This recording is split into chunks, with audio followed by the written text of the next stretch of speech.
अच्छा तोहारू ड्रेस कहाँ बा जौन हम तोरा बड़ा प्यार से देले रहनी? ओ बड़े प्यार से हम दिशा के रूम में रखवा दीनी। Very good. कहाँ गुड? यहाँ होता खराब हो जाता। ओ ई यू ड्रेस पे कैसन लागी? हमरा खातिर ना हमरा खातिर बा। ऑफ कोर्स तोरा खातिर बा। कैसन लागल? बहुत सुंदर।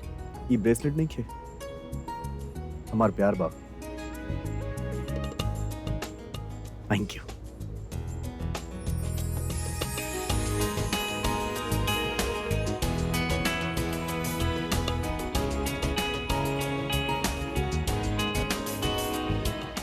यू। थैंक यू हमके हमार लाइफ के हर खुशी देवे खातिर। और ये जोन बनो ये हमार लाइफ के सबसे बड़ा खुशी बा। अब समझ में नहीं क्या आवत कि एकरा बदले में हम तोरा ही तक कह दें। आप बस हमके अपन टाइम दे दी। काहे कि जब ये आई तो आपके ख्याल रखे के पड़ी। अरे हम तो 8-8 के संभाले खातिर तैयार बानी। तू एक गिनावा तारू।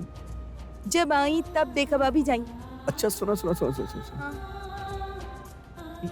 ब्रेसलेट कैसन लगल? बहुत सुंदर बा। तो एकरा बदले में का देबू? एगो किसी दे दा। छोट किस ऐसे ना। अच्छा एगो प्यारा किसी ना। ई अब वाला जाई, हमके देर हो रहल बा, हमके तैयार होके के बा। जाई।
आई एम सॉरी प्रज्ञा, पर ई बार भगवान हमरा साथ बाड़े।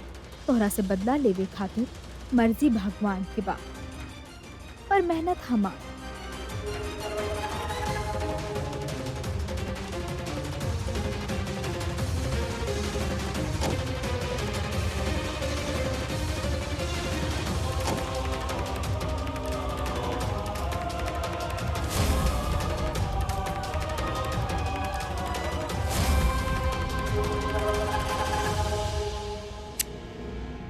कहल चला होखे वाली माँ के ना वजन ना उठावे के चाहिए, पापाया जूस ना पिए के चाहिए, पर स्ट्रेस तब बिल्कुल भी ना लेवे के चाहिए।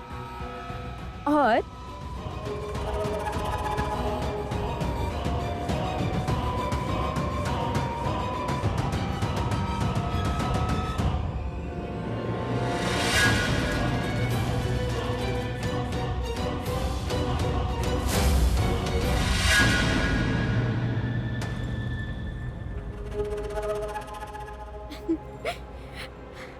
और हर एक कदम संभाल के चले के चाहिए। हमारा एडवाइस बा प्रज्ञा, ये लहंगा के पहन के जरा संभल के चली है, वरना तोहार पाँव अटक जाई और तू गिर जाइबू। और अगर तू सीढ़ी से गिर लू तब बच्चा के बचे के चांस 0, बिल्कुल एकरा जैसन। और ऐसने होखी प्रज्ञा, ऐसने होखी। प्रेगनेंसी ना, मिस कैरेज लिखल बा।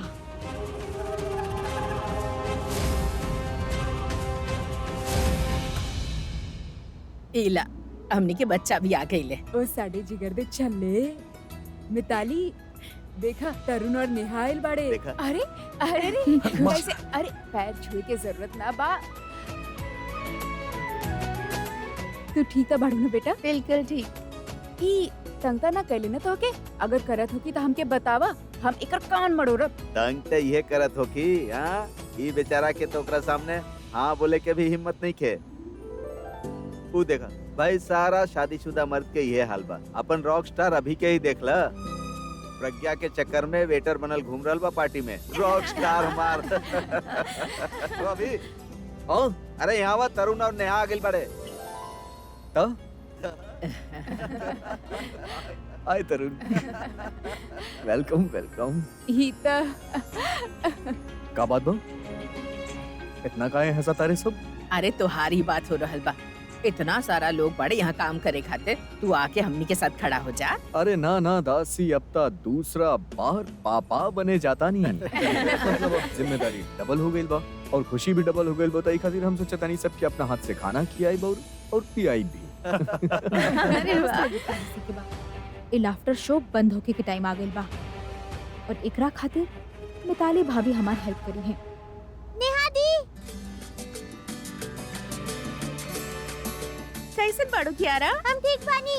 अच्छा हमके ना आपके कुछ चीज दिखावे के बा, आप चली ना हमरा साथ। चली ना चली। मिताली भाभी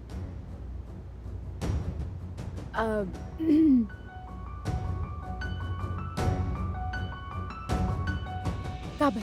ओ सब लोग आ चुकल बाड़े और स्वर्णी दासी और अभी भी कहले रहले कि प्रज्ञा के बुलावे के बा। ता अगर आप हाँ हाँ काहे ना, वैसे भी तैयार हो गए कि अब मन त ना कर हर बा, इतना मस्ती आ रहल बा कि यहाँ पे हम अभी आवता नहीं। अब उल्टा गिनती शुरू। वाह, ये तो बहुत प्यारा बड़ा। कहाँ से लेला? चक्स आज ही खरीदे बड़े। और इमेज स्टील के छोट छोट बॉल्स बा ना, उसे बहुत तेज घूमेला। एक नाम फिजिक्स स्पिनर बा। Very nice. चल पर अभी हम ऐसे ना खेलत बानी, हम पार्टी चल रहल बड़े ना नीचे, वो एंजॉय करल जाए। इससे बाद में खेलल जाए। अगर ट्वाइस से ना खेल सकेनी तो सिंपल गेम तो खेल सकेनी ना। सही से की। पकड़म पकड़ाई। अरे आराम से कियारा। सनी दी जल्दी बाहर आए ना, हमके देखे के बा आपके। अरे आ रहल बानी। आराम से। कितना सुंदर लगा था नहीं आप, ड्रेस भी बहुत अच्छा लगा था। लेकिन सॉरी सॉरी। प्रज्ञा का भाई, तू तैयार बाड़ू ना तो फिर चला नीचे। सारा मेहमान आ गए के सब इंतजार करत पड़े अभी। ओकर ता हालत देखे लायक बाड़े, भयानक तरीका से इंतजार करत बाड़े। ता चलो बेसब्री से चलो चलो चलो चलो। अरे दादी दासी सब बोलत बाड़े, अभी तक आयल काहे ना? ना भाभी, एक्चुअली ये अस्तर देखी ना, नीचे से पता ना कहाँ से फट गल बा। बार बार पाँव एमे अटक रहल बाड़े। एगो काम करत बानी ना, हम सुई धागा से सील देत बानी। 5 मिनट लागे, बस 1 मिनट। दिशा अब तक प्रज्ञा के पता चल गई होगी कि ओकर ड्रेस में का प्रॉब्लम बा और दिशा अपन प्रज्ञा दी के ऐसे तब बाहर आवे ना दी। वो जरूर सुई धागा ढूंढ रहल होगी। यहाँ तो नहीं खे। रुका, हम भी देखा तानी। हम रख ले तो इहे रहली सुई धागा, पता ना कहाँ चल गई। 1 मिनट रुकी। अरे दिशा प्लीज टेंशन। सनी भैया सारा चीज यहाँ हुआ छुपा के रखते हैं। अरे आप लोग इतना टेंशन मत ली। सेफ्टी पिन लगा लेत बानी, उससे काम हो जाए। अरे ना दी, सेफ्टी पिन लगाई तो खुल उल जाई तो फिर अब गिर जाई। हाँ तक कर कुछ कपड़ा चेंज करके भाभी अभी कपड़ा चेंज करब तब फिर ज्वेलरी सिलेक्ट करब, फिर इतना टेंशन हम ले ना सकेनी, बहुत लेट हो जाए। सब वेट करत बाड़े नीचे। तू सेफ्टी पिन दे देना, ओकरा से ही हो जाए काम। आखिर में वो सेफ्टी पिन लगाई और अच्छा ही बा। इतना टाइम वेस्ट होके के बाद प्रज्ञा जल्दी में होती और जल्दी में वो नीचे दिखले बिना चली। ऊपर से ही कियारा और सनी कितना शैतान बाड़े, कहीं भी कुछ भी तोड़ के गिरा दे बेले।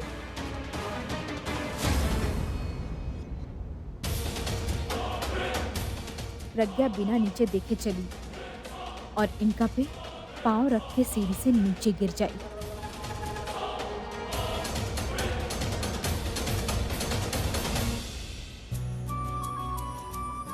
दी आप संभाल के चलब बस, ना तो पिन उन खुल जाई था। आप कुछ ना हो कि सब ठीक रही। चली चली। अरे तू चला, सब इंतजार करत बड़े, जल्दी चला। हम आई नहीं। हाँ हाँ हाँ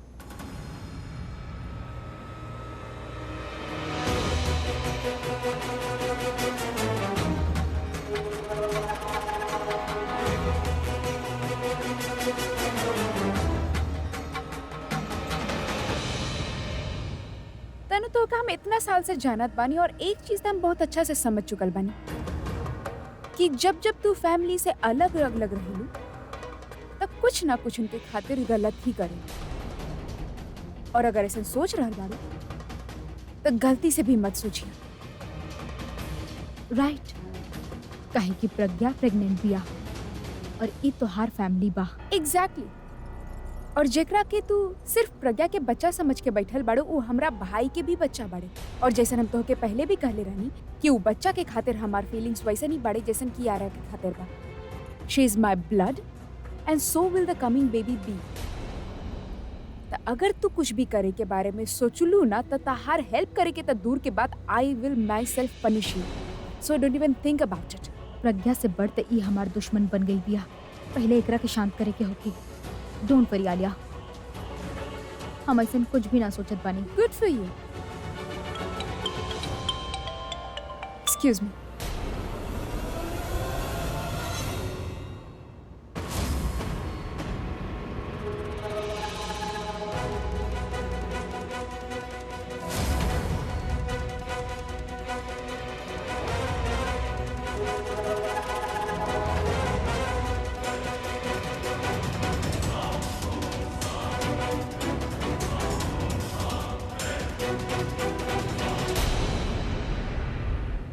हमें बेरिंग्स ई साइड ही गिरा देत बानी। प्रज्ञा आई तो रेलिंग के साइड ही चली, लेकिन जब ओकर पाँव ई बेरिंग्स पे पड़ी तो वो रेलिंग ना पकड़ पाई और ओकर ड्रेस जेमे वो सेफ्टी पिन लगा के रख ले बिया वो भी परेशान करी। मतलब ओकर गिरे के चांस ज्यादा बा और बचे के कम।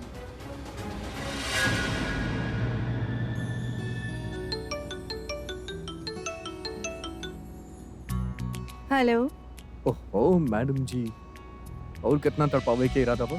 अब वेट करत बड़े हमार। हम का सभे करता रे, सब लोग तरह देखे खातिर बेचैन होता रे, बेताब होता रे। औया लेवे आ जाई। अब अगर ई प्रज्ञा के लेवे गई तो प्रज्ञा के गिरावे ना दी हमके। ले वे आई तो अच्छा लगी हमके। अच्छा लगी। हाँ, थोड़ा वेट आप कहीं नहीं, थोड़ा वेट हम कर ले। ठीक बा होता है। का भइल? अरे दी आप अभी ये बानी। हमके लगल तू चल गई लोग बू। अरे ना, इनकर फोन आ गल रहे। बताई ना का भइल? अरे कुछ ना, वो बहादुर टकरा गए। ऐसे कैसे टकरा गए? हम आ रहल बानी। अब जीजू, अब दिल थाम के बैठी, हमने आ रहल बानी दी के लेके। हम आ रहल बानी, आप ध्यान रखी। हाँ ओके ठीक बा। अभी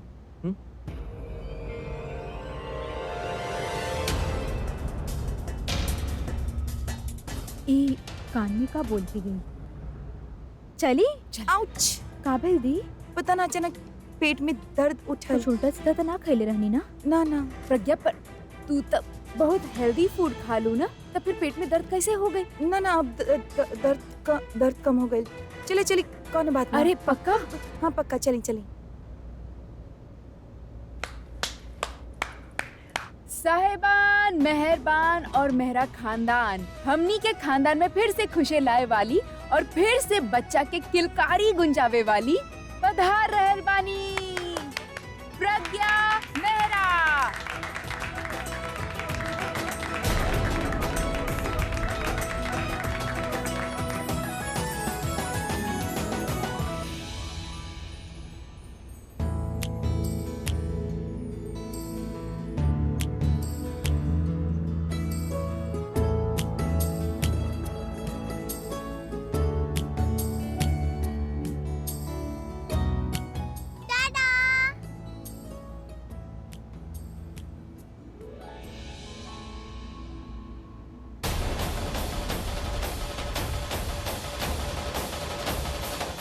बस थोड़ा और चला प्रज्ञा, थोड़ा और।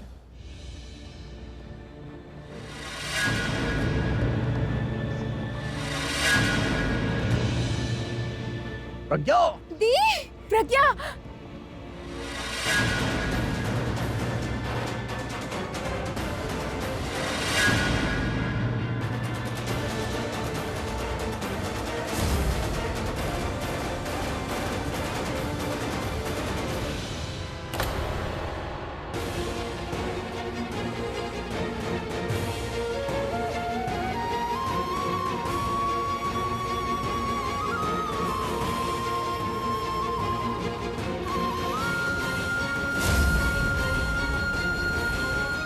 are you okay? हाँ हाँ, हम ठीक बानी।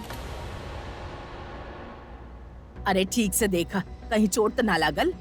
ना दादी हम ठीक बानी, हम बस जाके चेंज करके आवत बानी। हाँ दी, चल के चेंज कर ली प्लीज। आई।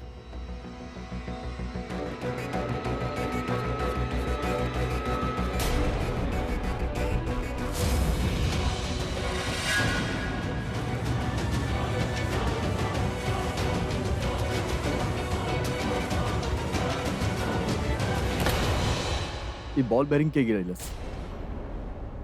हम कुछ पूछा था नहीं। क्या रहा? ये जोन तू खेलेलू ओकरा बॉल बेरिंग बा ना?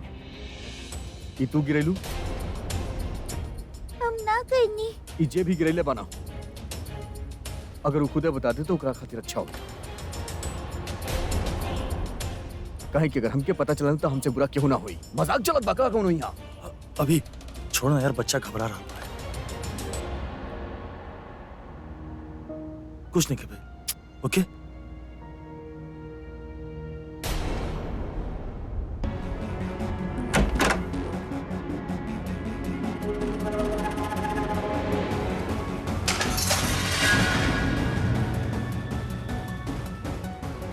ऐसे कैसे हो सकेला?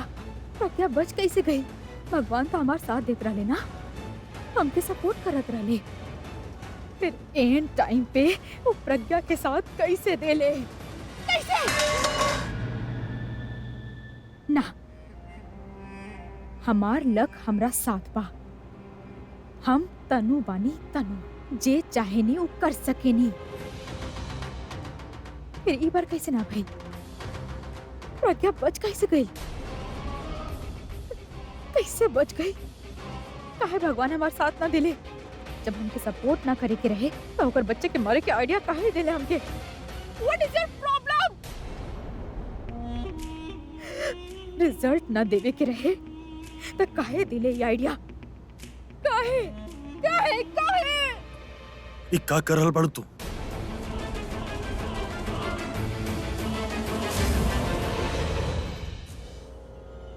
हम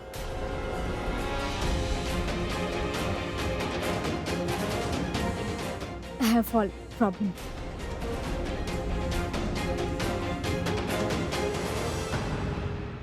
हेयर फॉल प्रॉब्लम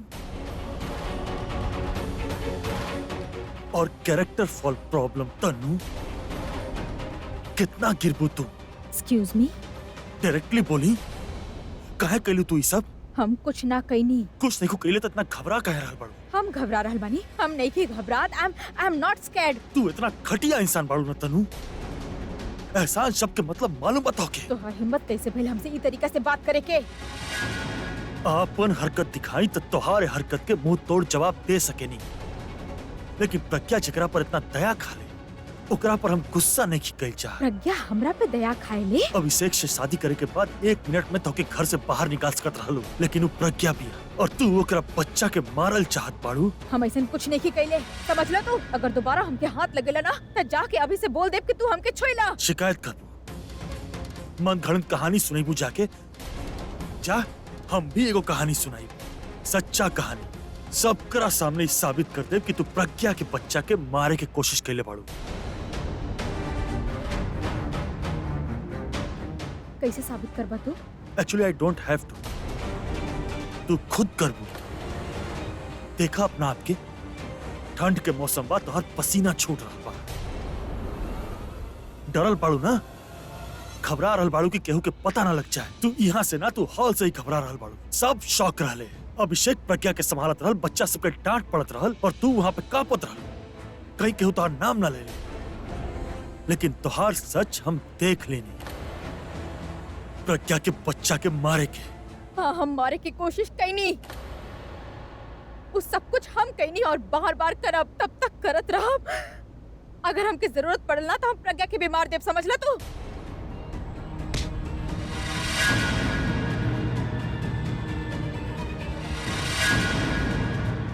ऐसन गलती मत करिया तनु। ऐसन ख्याल तोहरा दिल में आइल ना तो तोहार वो ख्याल खत्म होके से पहले शायद हम तोके खत्म कर दी। प्रज्ञा हमरा संगे नहीं खेतकाऊ, हमरा दिल में भी है और हमरा होखत आज के बाद तू ओके कुछ ना कर पाइबू। यही से उसे दूर रहिया। अगर तू दोबारा ऐसा हरकत करे के कोशिश कैलू तो अगला बार एक घर में ना, ए दुनिया में ना दिखाई दे। समझ लू?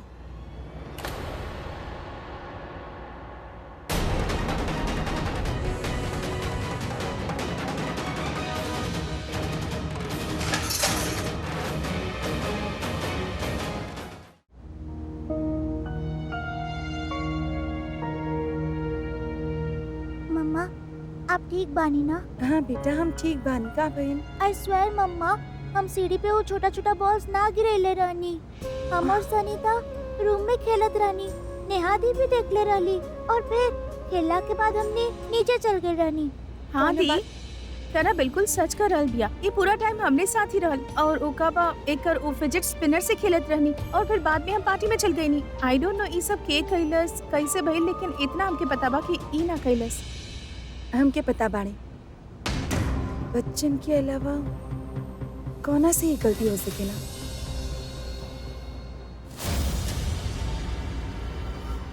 प्रज्ञा हमरा संगे नहीं खतकाऊ, हमरा दिल में पिया और हमरा होखा आज के बाद तू ओके कुछ ना कर पाइबो। तू हमार जिंदगी के सबसे बड़ भूल बा और तू फुकी के साथ जो कैलू ना, ओकर सजा तारा के मिली। Get out. प्रज्ञा के काला जादू अब भी असरदार बा, जे अभी के साथ साथ किंग के सर पे भी चढ़ चुकल बा। जेकरा के भी देखा प्रज्ञा के नाम लेके हमकी धमकी देके जाला कि अगर हम प्रज्ञा के कुछ भी कैली तो हमके ई कर दी ऊ कर दी, ई घर से निकाल दे। लेकिन हम ई किंग उंग से डरे नी ना और हम उहे करब जे हम करे चाहतानी। अब एगो और दिन हम प्रज्ञा के हंसत ना देखल चाहतानी, हम ओकरा के रोवत देखल चाहतानी, रोवत। सुबह शाम दिन रात हर वक्त ओकर आंख में आंसू देखे चाहत बानी हम। बस अब हम प्रज्ञा के माफ ना करब। ऐसे ना तो टेंशन से ओकरा के मार दे और जब वो चल जाए और अभी अकेला हो जाए तब हम कियारा के एक्सेप्ट करके ओकरा के अपन बेटी मान के अभी के वाइफ बन जाए और ओकरा से पहले हमके प्रज्ञा के बच्चा के मारे के होगी।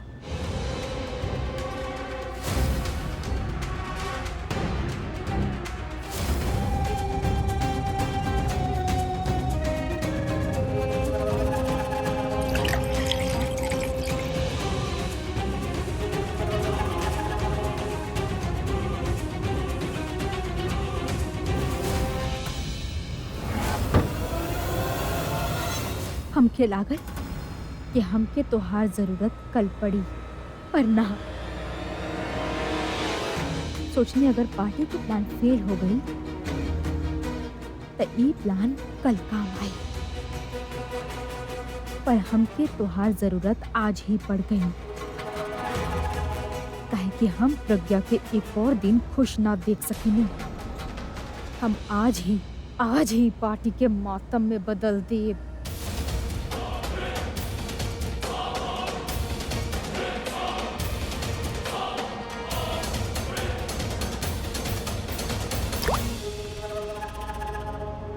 ई दवाई के कोनो टेस्ट भी नहीं थे, यही खातिर प्रज्ञा के पता भी ना चली क्यों का पियत बिया। प्रज्ञा तू अपन प्रेगनेंसी 9 महीना तक का एक दिन भी पूरा ना कर पैबू, और अगर एकर ओवरडोज से तोहार बच्चा ही ना तू भी अगर मर गईलू तो हमसे ज्यादा खुशी दुनिया में और केहू ना होगी, केहू ना।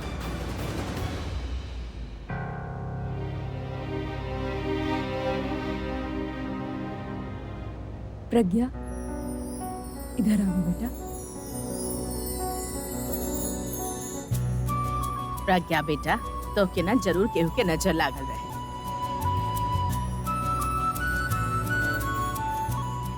काला टीका लगा देत बानी। और हाँ धागा दिशा, ई काला धागा हमेशा तहार रक्षा करी।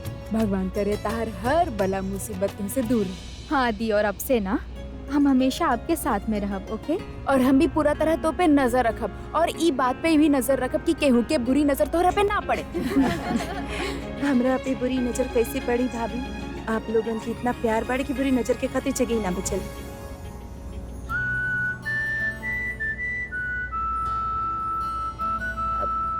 हम मिस्टर सिंह से मिलके आवत बानी।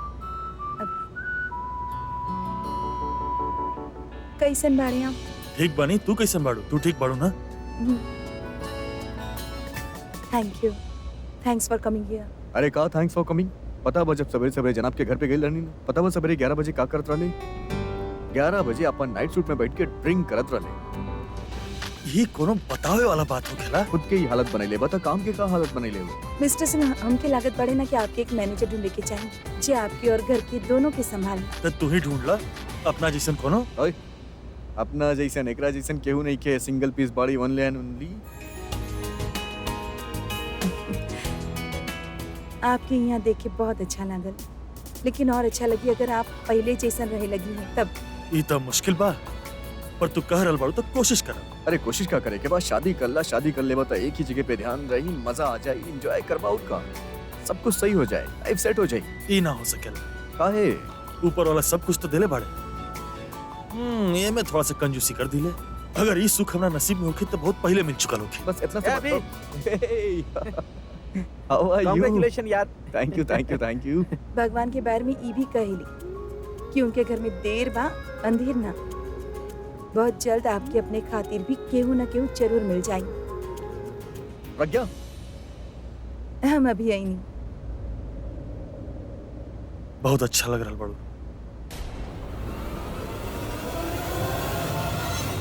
सरिता,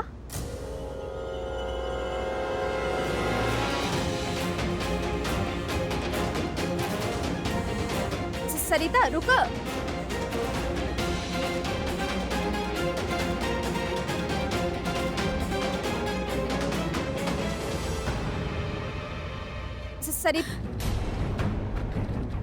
जितना दिमाग बना उतने ही यूज कइल करा, और हमसे भागे की कोशिश तब बिल्कुल भी मत करिहा। ई घर में तब बिल्कुल भी ना। अब जा और जाके जूस प्रज्ञा के द। हम के ओकर मिसकैरेज आज ही देखे के बाद समझ लो तू।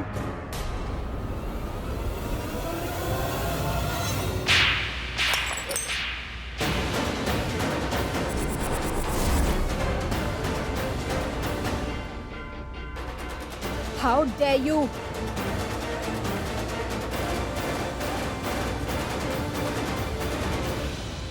तू हमरा बच्चा के मार के कोशिश कइलू।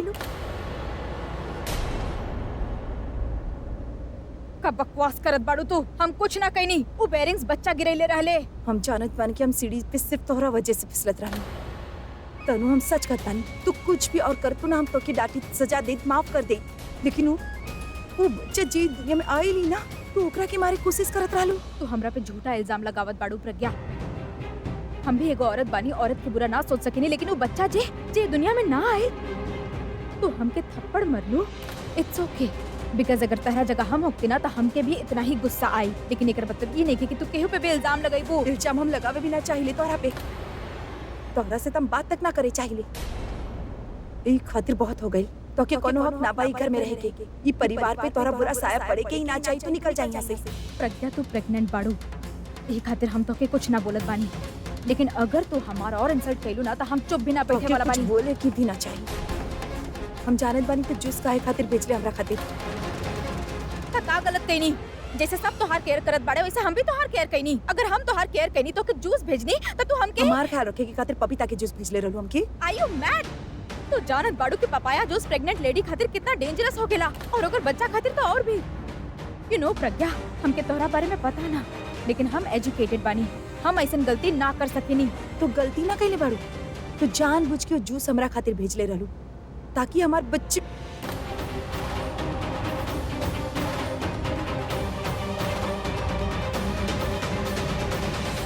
झूठ मत बोले सरिता, हमके सब कुछ बता देलस।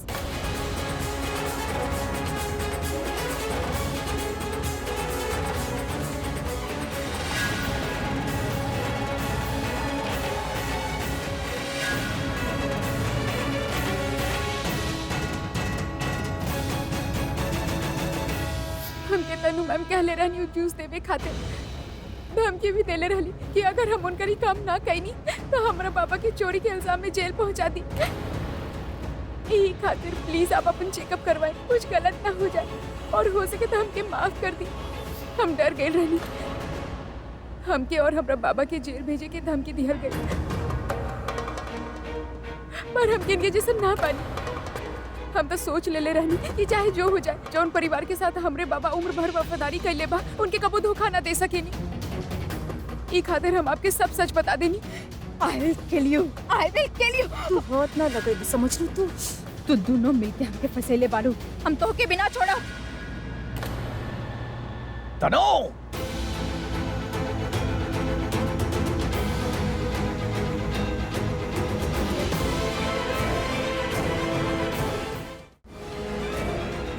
तू ठीक बाड़ू ना? ये हमके मरलस और तू एकरे से पूछत बाड़ा?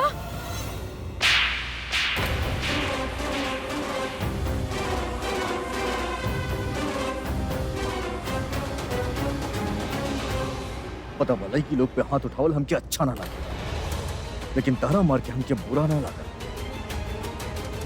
काहे कि तू साबित कर देलू कि तू एगो बुरी औरत बाड़ू।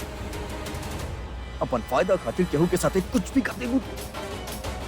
बतावा हमके तू प्रज्ञा के साथ ऐसा काहे कैलू? काहे तू हमनी के बच्चे के मारे की कोशिश कैलू? Tell me damn it. ये औरत हमार सब कुछ हमरा से छीन लेलस। हमें के कबो खुश ना रहे दे। कहाँ छीन लेनू? ये हमार पति बाड़ी, हमार परिवार बाड़े। तू छीन ले रहनू हमसे, जे हम वापस लेनू। बस एक गलती कर दिन की तो कि घर में रह देनी। लेकिन हम वो गलती ना करब। दिशा, मिताली भाभी, प्लीज ऊपर जाके एक सामान पैक करी।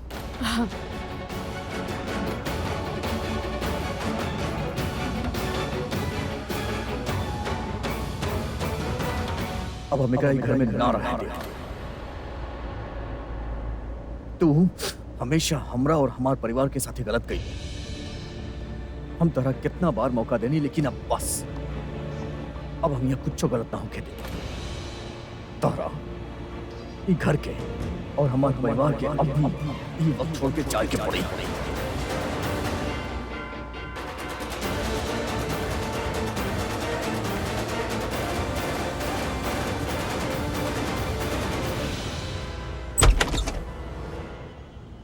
हाँ भाभी, हम तो दिन के कब से वेट करत रहनी कि जीजू खुद बोले तनु के कि ये घर से निकल जाए। अरे हम तो तनु के विदाई खुद अपना हाथ से धक्का मार के करब। पैक करी। यस यस, बैग लेके आवा, हम कपड़ा लेके आवा।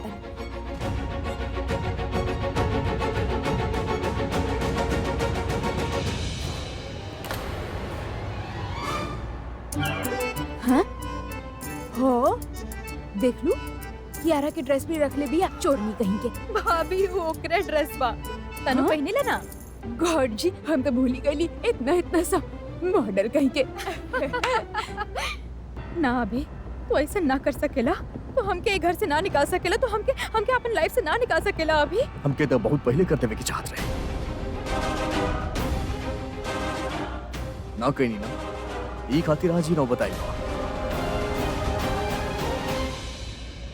अभी हम कबो तोहार बुरा ना चाहनी, लेकिन तू हमेशा हमारा अच्छाई के फायदा उठेले बाड़ू। ई बार ना, अब तोहरा ये घर छोड़ के जाए के ही पड़ी तनु। अभी हम तनु बानी, तोहार तनु। तो हमके कब से जानत बड़ा कि प्रज्ञा से भी पहले तो हमरा से प्यार करत रहला। वो प्यार ना रहे, और ये बात तू भी जाने लो। प्यार का बना वो हमके प्रज्ञा सिखैले बाड़ी। हम सिर्फ और सिर्फ प्रज्ञा से प्यार कैले बाड़ी। तो अब भी हमरा से प्यार करेला। He loves me. He still loves me.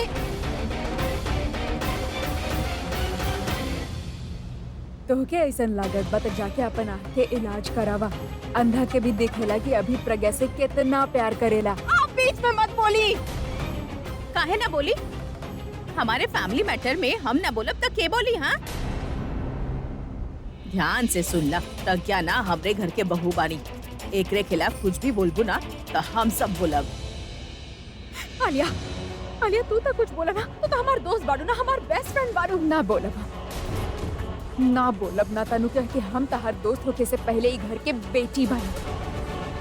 ई खातिर हम आज कुछ ना बोलब। तो एटलीस्ट इनका इतना तो कह सकेलो कि चुप रहे, और अभी के इतना तो कह सकेलो कि हमके घर से बाहर ना निकाले। ना बोलब तनु, समझाइले रहने ना कि ई घर के खातिर कुछ गलत ना सोचिहा, और अगर तू सोच लू तो हम तोहरे साथ ना देव तनु।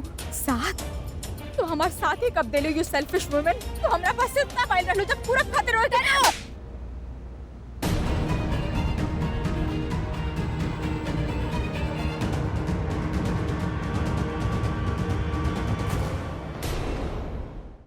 हाउ डेयर यू।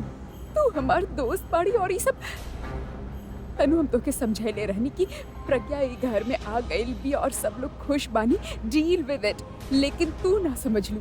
2 महीना हो गए तनु, 2 मंथ्स, और तहरे दिल में अभी भी ओकरे खातिर नफरत बा। तहार नफरत इतना बढ़ गई कि तू ओकर बच्चा बच्चा बच्चा मर जाए बच्चा।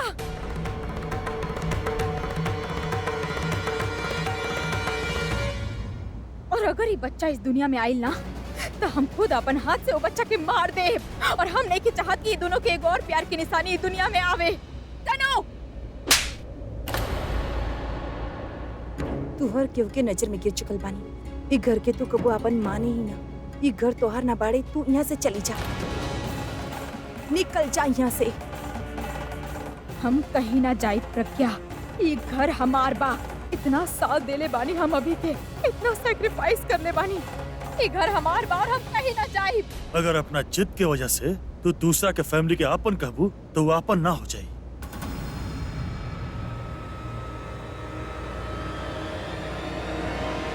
यू तनु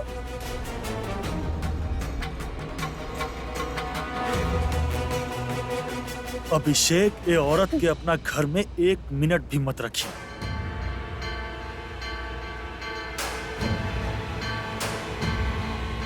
पता बतन ये काम हमरा खातिर बहुत मुश्किल है, लेकिन तू एकरा आसान बना दे।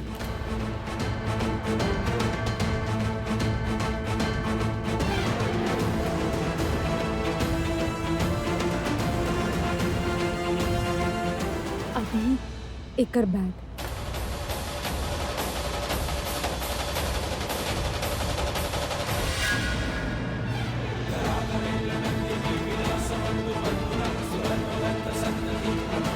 Let's go.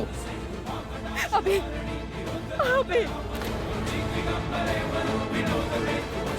अभी अभी निकल जा यहाँ से। बहुत पछताई बा।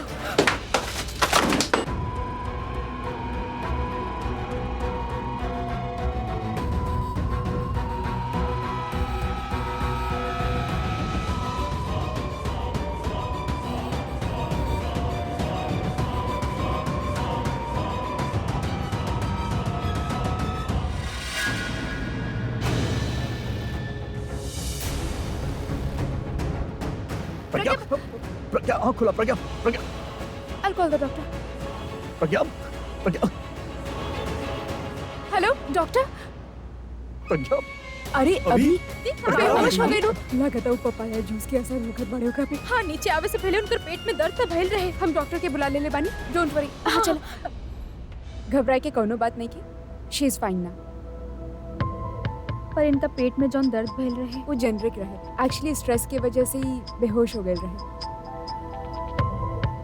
आप लोग इनके आराम करेंगे। हाँ दीदी चलिए।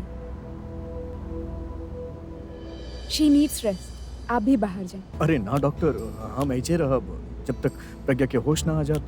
प्रज्ञा के तो होश आ गए। आराम से। प्रज्ञा हम तो हर चेकअप कर ले बानी। तोरे सिर्फ स्ट्रेस रहे, बाकी कुछ ना। तू और तहार बीबी बिल्कुल ठीक बाड़ी। अब तो के जरूरत बा बहुत सारा देखभाल के। अरे हम करब ना देखबा। सवेरे से शाम तक प्रज्ञा के साथ रह। इतना प्यार देब, इतना प्यार देब, इतना कंपनी देब के आई मीन देब के ये खुद परेशान हो जाई। हम जाएं? Thank you. हम हेल्प कर ना। थैंक्स। तू हमके पागल कर लू? हम कब बोले? तू इशारा से कह लू कि हम पागल बनी। आप देखने हाँ झूठा बड़े आप। हम झूठा बनी तब तू का बड़। हम झूठे की बीवी बनी, पगले की बीवी। लेकिन ई पागलपन हमके बहुत अच्छा लगेला। काहे कि पागलपन हमार केयर करेले, हमके खुशी देले और हमके पागलपन के हद तक प्यार करेले। हाँ पर तहार जितना ख्याल रखे के चाहिए उतना तो रखना पावत बनी ना। लेकिन अब हम तहार हद से ज्यादा ख्याल रखो। अच्छा अगर हम परेशान करम तब भी? तो हमके जितना ज्यादा परेशान करबो ना हम उतना ज्यादा प्यार करबो। तहार शरारत, तहार शैतानी के जवाब दे प्यार। इतना काम करब कि तोहरा हमार आदत लग जाई, और एक बार आदत लग जाई तो तू हमके अपना आप से दूर जाए ना दे। अपना हाथ से तू हमके बेस्ट पापा और बेस्ट हस्बैंड के अवार्ड किस कही के दे। ए, आज जोन भइल ना ओकरा खातिर I am really very sorry, लेकिन हम प्रॉमिस करतानी के तहार अब हमनी के बच्चे के ख्याल रखब। तारा पे कोनो मुसीबत ना आवे दे बौरा, और हमनी तीनों पे ना अब केहू के बुरा नजर ना लगी।